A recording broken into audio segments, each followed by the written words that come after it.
अस्सलाम वालेकुम, welcome to code with Naqvi. आज के इस वीडियो ट्यूटोरियल में हम लोग इंटरव्यू क्वेश्चंस की जो सीरीज़ हम लोगों ने स्टार्ट की हुई है उसी को कंटिन्यू कर रहे होंगे। पार्ट 1 पार्ट 2 में मैंने आपको क्वेश्चंस बताए थे। हर पार्ट में 10 क्वेश्चंस बता रहा हूँ, साथ कोशिश कर रहा हूँ कि उनके आंसर्स भी आप लोगों को प्रोवाइड करता रहूँ। तो अगर अभी तक आपने चैनल को सब्सक्राइब नहीं किया तो काइंडली चैनल को सब्सक्राइब करें ताकि इसी तरह का कंटेंट आप तक पहुँचता रहे। रूबी ऑन रेल्स की जितनी भी प्रॉब्लम्स हैं हम इस चैनल पे डिस्कस कर रहे होंगे। तो टाइम वेस्ट किए बगैर हम स्टार्ट करते हैं। तो मेरे पास जो क्वेश्चंस हैं वो 21 पे हम लोग हैं, तो 21 क्वेश्चंस पे हम लोग आ जाते हैं। क्वेश्चन है जी, how many types of association in rails. तो रेल्स में एसोसिएशन कितनी तरह की होती है? जिस तरह से बिलोंग्स टू है, has and belongs to many है, हैज़ वन है, हैज़ मैनी एसोसिएशन है, पॉलीमॉर्फिक एसोसिएशन है, हैज़ मैनी थ्रू एसोसिएशन है। एसोसिएशन आपको आनी चाहिए, सारी एसोसिएशन आनी चाहिए। तो आपने अगर एसोसिएशन की हुई हैं तो वेल एंड गुड है। ये एसोसिएशन इंटरव्यू के लिहाज से काफ़ी इंपॉर्टेंट हो सकती हैं। तो नेक्स्ट क्वेश्चन नंबर है 22, जिसमें है पार्शियल के बारे में पूछा गया है कि पार्शियल क्या होता है रूबी ऑन रेल्स में और हम लोग क्यों यूज़ करते हैं, इसका थोड़ा सा यूजेज, आपको वेरिएबल किस तरह से पास करते हैं। तो अगर आपने प्रोजेक्ट क्रिएट किया हुआ है रूबी ऑन रेल्स में तो आपको पार्शियल्स का आइडिया होगा कि जब हम स्कैप फोल्डिंग के जरिए प्रोजेक्ट क्रिएट करते हैं तो underscore form dot HTML dot TRB का एक पार्शियल आता है जिसमें हम क्रिएट और एडिट दोनों काम कर रहे होते हैं। तो पार्शियल असल में व्यू के कोड को, वो कोड जो रिपीट हो रहा हो, हम उसको एक ही दफ़ा लिख लेते हैं और उसको रीयूज़ कर रहे होते हैं। रूबी ऑन रेल्स में ये कॉन्सेप्ट है पार्शियल का। पार्शियल हमेशा अंडरस्कोर से शुरू होते हैं, जिस तरह से हेडर फुटर के भी हम पार्शियल बना सकते हैं। अक्सर एप्लीकेशन में हम लोगों ने बनाए होते हैं कि हेडर हमारा रिपीट हो रहा है, फुटर हमारा रिपीट हो रहा है, जिस तरह से नैव बार रिपीट हो रही है तो हम वो हेडर में रख देते हैं। तो पार्शियल का जो यूज़ होता है वो असल में व्यू के कोड को रीयूज़ करना होता है, जो एक से ज़्यादा दफ़ा हम लोगों ने यूज़ करना हो। अब इसमें वेरिएबल्स हम लोग पास कर सकते हैं, मतलब underscore at the rate user, मतलब कि क्लास वेरिएबल पास कर सकते हैं, इंस्टेंस वेरिएबल पास कर सकते हैं। हम इसमें अपनी मर्ज़ी से वेरिएबल्स भी पास कर सकते हैं और इसको चला भी, मतलब इजीली इसको हम रन कर सकते हैं अपनी कस्टमाइजेशन के मुताबिक। तो पार्शियल काफ़ी इम्पोर्टेंट कंसेप्ट है, हेल्पफुल है। अगर आपने इसको पढ़ा हुआ है तो आपके लिए काफ़ी ईजी होगा। नेक्स्ट हम आते हैं डेलीगेट्स इन रेल्स। डेलीगेट का वर्ड अमूमन आप लोगों ने बिगिनर लेवल पे नहीं देखा होगा। एडवांस जब हम काम कर रहे होते हैं, जब हम एक ऑब्जेक्ट से दूसरे ऑब्जेक्ट के लिए मेथड कॉल करना चाह रहे होते हैं, बेसिकली जहाँ पे एसोसिएशंस होती हैं वहाँ पे डेलीगेट्स का यूज़ होता है। जब हम एक ऑब्जेक्ट से दूसरे ऑब्जेक्ट का मेथड कॉल कर लेते हैं और ये यूज़ किया जाता है, जो इनकैप्सुलेशन का कॉन्सेप्ट है प्रोग्रामिंग में उसके लिए, डोंट रिपीट ट्राई का कॉन्सेप्ट है उसके लिए, डोंट रिपीट योरसेल्फ का। तो डेलीगेट हम लोग वहाँ पे यूज़ करते हैं जहाँ पे हमारे पास एसोसिएशंस हों, हम एक मेथड से दूसरे मेथड, एक ऑब्जेक्ट से दूसरे मेथड के ऑब्जेक्ट की तरफ जाना चाह रहे हों। तो डेलीगेट्स का असल में यूज़ वहाँ पे होता है। बहरहाल आप इसको एक दफ़ा गूगल भी कर लीजिएगा और इसको अच्छे से पढ़ के जाइएगा कि डेलीगेट्स का कॉन्सेप्ट जो है वो बिगिनर लेवल पे आप लोगों ने नहीं पढ़ा होगा। अगर आपने पढ़ा हुआ तो वेल एंड गुड है, अगर नहीं पढ़ा हुआ तो आप इसको एक दफ़ा देख के जाइएगा। अब हम नेक्स्ट क्वेश्चन की तरफ आ जाते हैं। तो नेक्स्ट क्वेश्चन है हमारा, what do you mean bye helper classes. Helper हम लोग क्यों लिखते हैं, हेल्पर होता क्या है?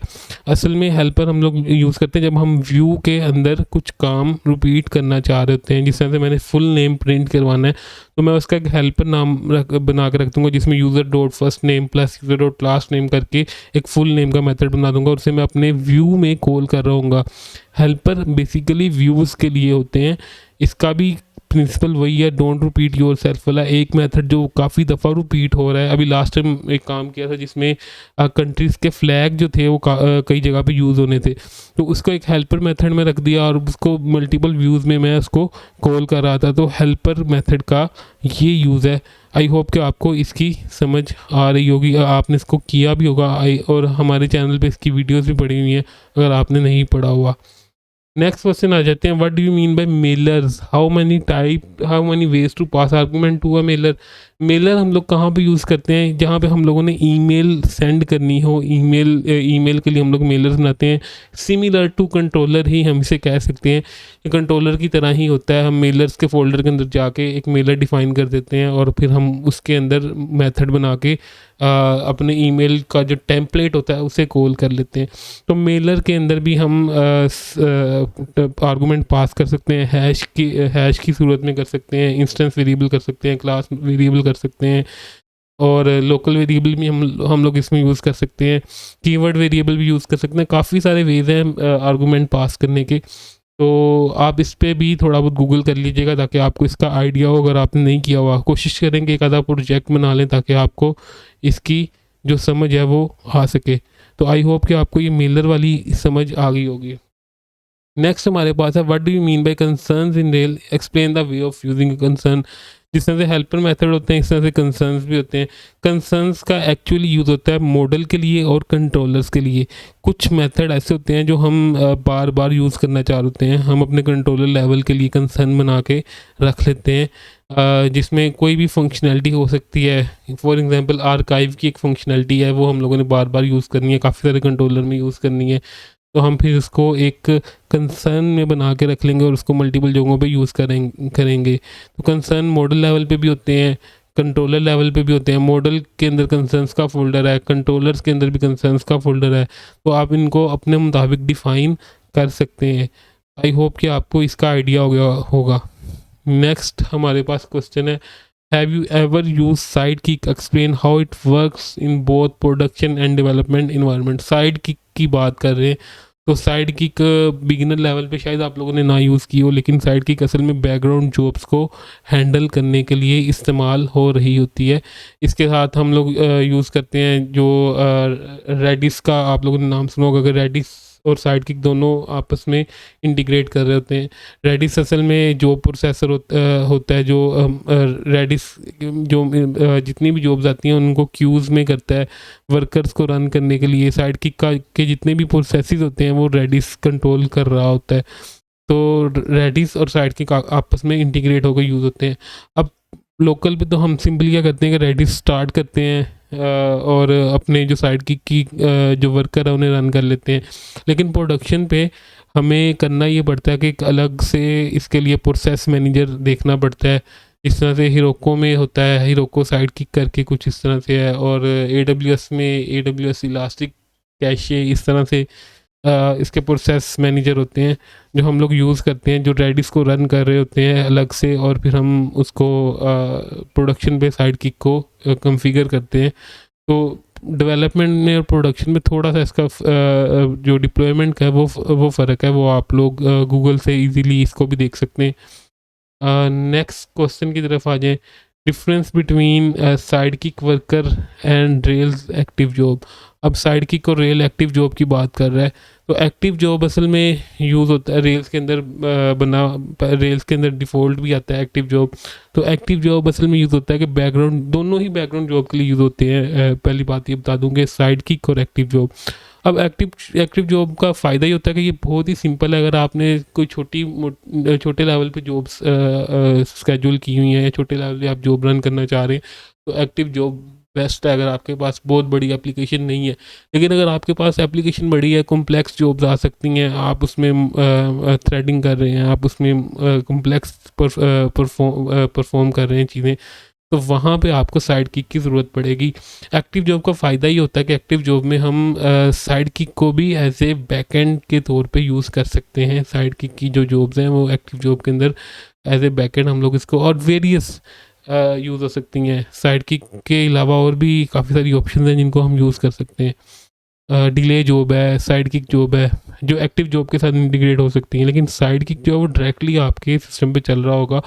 इसके साथ हम रेडिस को, जिस तरह से पहले डिस्कस किया, रेडिस को डिस्कस करेंगे। कॉम्प्लेक्स जॉब्स होंगी, जितनी मर्जी कॉम्प्लेक्स जॉब्स आ जाएँ, साइड किक इनको ईजीली हैंडल कर लेता है और फास्ट होता है एक्टिव जॉब से, एफिशिएंट होता है क्योंकि इसके लिए अलग से प्रोसेस लग रहा होता है। तो ये काफ़ी हेल्पफुल होता है अगर आपके पास कॉम्प्लेक्स ऑप्शन चीज़ें हैं।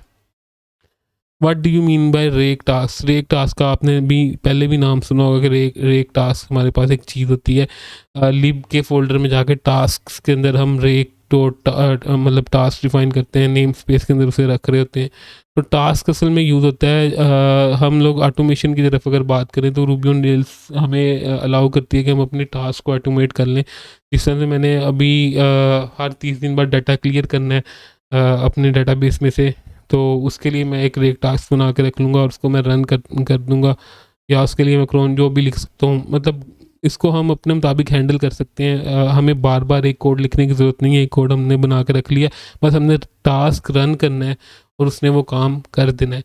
तो रेक टास्क का असल में ये यूज़ होता है। कस्टम टास्क भी बना सकते हैं रेक टास्क के अंदर।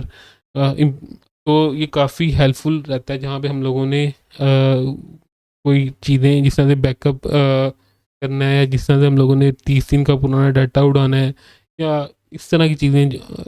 आई होप कि आपको ये अंडरस्टैंडिंग कर रहा होगा। अगर आपको समझ आ गई है तो आप कमेंट सेक्शन में बता दीजिएगा कि रेक टास्क क्या होता है। नेक्स्ट हमारे पास है एक्टिव स्टोरेज।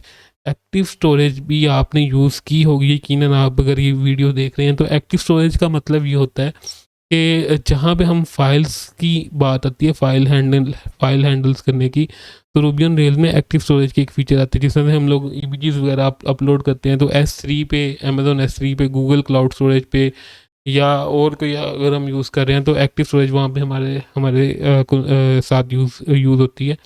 एक्टिव स्टोरेज में क्या होता है कि ब्लोब का कॉन्सेप्ट है।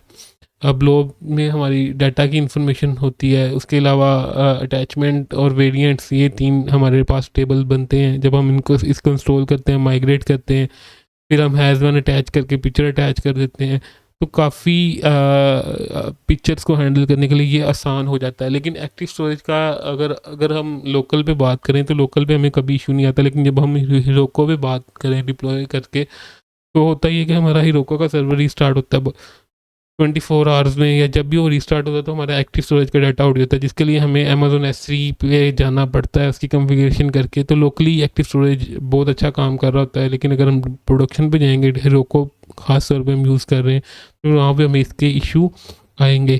तो ये 30 क्वेश्चन से एक्टिव स्टोरेज, और ये जो मैंने पहले 10 क्वेश्चन पहले बताए थे, तो इसमें हम लोग कोशिश कर रहे हैं कि सारी आप लोगों की रिवीजन हो जाए जो आप लोगों ने पहले काम किया होगा, और अगर नहीं भी किया हो तो आपको पता चल जाए कि ये चीज़ें आ सकती हैं। जिसमें डेलीगेट का वर्ड एक नया था आपके लिए। आई होप कि आपने वो पहले नहीं किया होगा, लेकिन अब आप इसको एक दफ़ा लुकअप करेंगे। तो अगर ये वीडियो, ये कंटेंट आपको अच्छा लग रहा है, आपको समझ आ रही है चीज़ों की, तो काइंडली चैनल को सब्सक्राइब करें, वीडियो को लाइक करें और दोस्तों के साथ लाजमी शेयर करें, ताकि यही कंटेंट इसी तरह से रूबी ऑन रेल्स के जितने भी इश्यूज़ हैं वो आपके साथ डिस्कस होते रहें, और एक हम as a community Ruby on Rails की ग्रो करते रहें। तो बहुत शुक्रिया वीडियो देखने का। अल्लाह हाफिज़।